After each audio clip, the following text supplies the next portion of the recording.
Shalom, très chers frères et sœurs, soyez bénis dans le nom de Jésus-Christ. Aujourd'hui, c'est un nouveau jour et j'espère que vous l'avez commencé avec beaucoup d'énergie par la grâce de notre Seigneur Jésus-Christ. Aujourd'hui, nous allons aborder le thème du silence.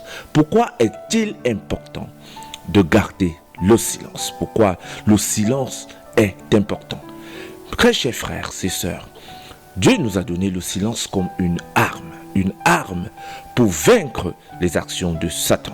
Une personne silencieuse, une personne qui ne parle pas beaucoup, c'est une personne que le diable craint. Or, le diable n'a pas peur de nous parce que nous parlons beaucoup. À chaque fois qu'il veut savoir quelque chose dans notre vie, il vient nous attaquer, il vient nous chatouiller et tout de suite, nous ouvrons notre bouche pour donner les trésors que le Seigneur nous révèle chaque jour dans nos rêves, dans nos pensées, dans nos idées. C'est très important de garder le silence parce que lorsque nous sommes silencieux, le diable ne sait rien de nous. Il n'y a que Dieu seul qui lit ce qu'il y a dans notre cœur. Nos ennemis ne savent pas ce qu'il y a dans nos cœurs. Ils ne peuvent pas lire dans nos pensées. Ils ne peuvent même pas connaître ce qu'il y a à l'intérieur de nous. C'est lorsque nous parlons, lorsque nous ouvrons notre bouche pour nous confier, pour raconter nos idées, pour raconter nos projets, pour montrer la direction que nous voulons emprunter, que le diable est donc au courant de ce que nous sommes en train de vouloir faire et qu'il prend donc les devants, il prend l'avance pour nous poser les obstacles sur le chemin. Cela peut être marqué aujourd'hui, ce que nous sommes en train de parler dans l'histoire de Joseph. Dans la Bible, Genèse 37, versets 5 à 10, nous raconte la vie de Joseph. Joseph était le fils aimé de Jacob. Seulement, il avait des rêves. Et tout le temps, il racontait ses rêves à ses frères. Dans les rêves, les frères de Joseph avaient perçu que Joseph devait devenir une grande personne. Et ils décidèrent par jalousie de le tuer. Ils décidèrent de tuer Joseph pour l'empêcher de devenir ce dont ils étaient en train de voir dans les histoires de Joseph. Mais seulement Joseph ne savait pas que ses frères étaient jaloux. Il racontait ses rêves avec enthousiasme.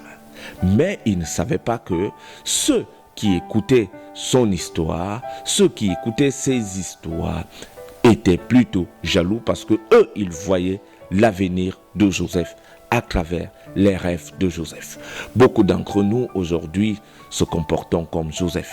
Nous nous comportons comme Joseph. Quand nous avons une petite idée qui vient dans notre tête, nous la racontons à tout le monde. Nous sommes incapables de garder le silence. Même quand nous avons des difficultés, nous passons le temps à murmurer en pensant que lorsque nous allons raconter à tout le monde, c'est en ce moment que nous aurons la solution. Très important, très chers frères et sœurs, de chercher à connaître l'identité spirituelle d'une personne avant de commencer à raconter nos idées ou nos projets, avant de partager nos projets. Car des personnes qui nous critiquent, les personnes qui nous méprisent, des personnes qui font semblant de nous aimer, lorsque nous allons nous confier vers elles, nous allons plutôt nous livrer. Joseph était allé se livrer chez ses frères, pensant que ses frères allaient être contents de ses histoires. Il partait tout le temps révéler à ses frères les visions que Dieu lui avait confiées en secret dans ses rêves. Dieu lui avait montré son avenir. Beaucoup d'entre nous, nous nous comportons comme Joseph. Nous allons nous livrer à nos ennemis. Nous allons révéler les secrets que Dieu nous donne dans le sommeil. Et c'est comme ça que nous rencontrons des obstacles au moment de la concrétisation.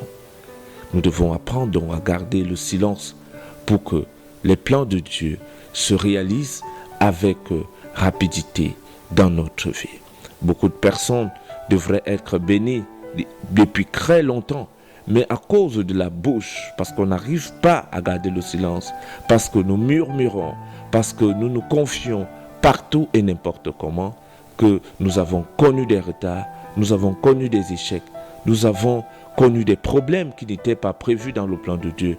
Parce qu'une fois l'ennemi est au courant, tout de suite, il prend l'avance pour nous poser des obstacles. Si nous voulons donc voir nos projets se concrétiser avec efficacité, apprenons à bâtir dans le silence. Tout de grand dans ce monde qui a eu de succès s'est bâti dans le silence. Les grands hommes se sont bâtis dans le silence. Nous aussi, cultiver le silence par la maîtrise de soi.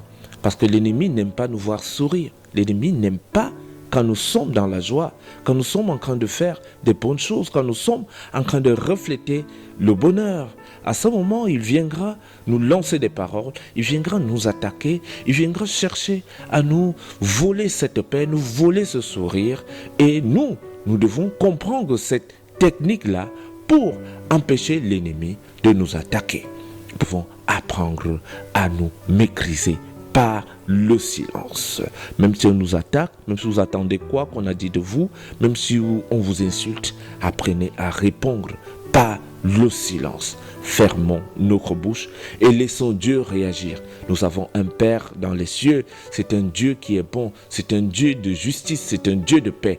Lui, il saura répondre le moment venu. Le diable a peur. Il a peur de ceux qui sont silencieux.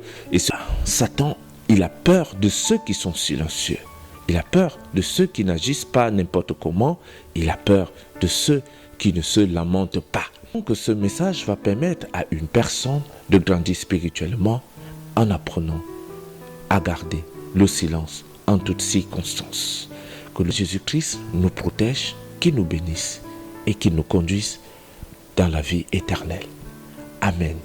Je suis le révérend Aloïs Ateba. Soyez bénis au nom de Jésus-Christ. Amen.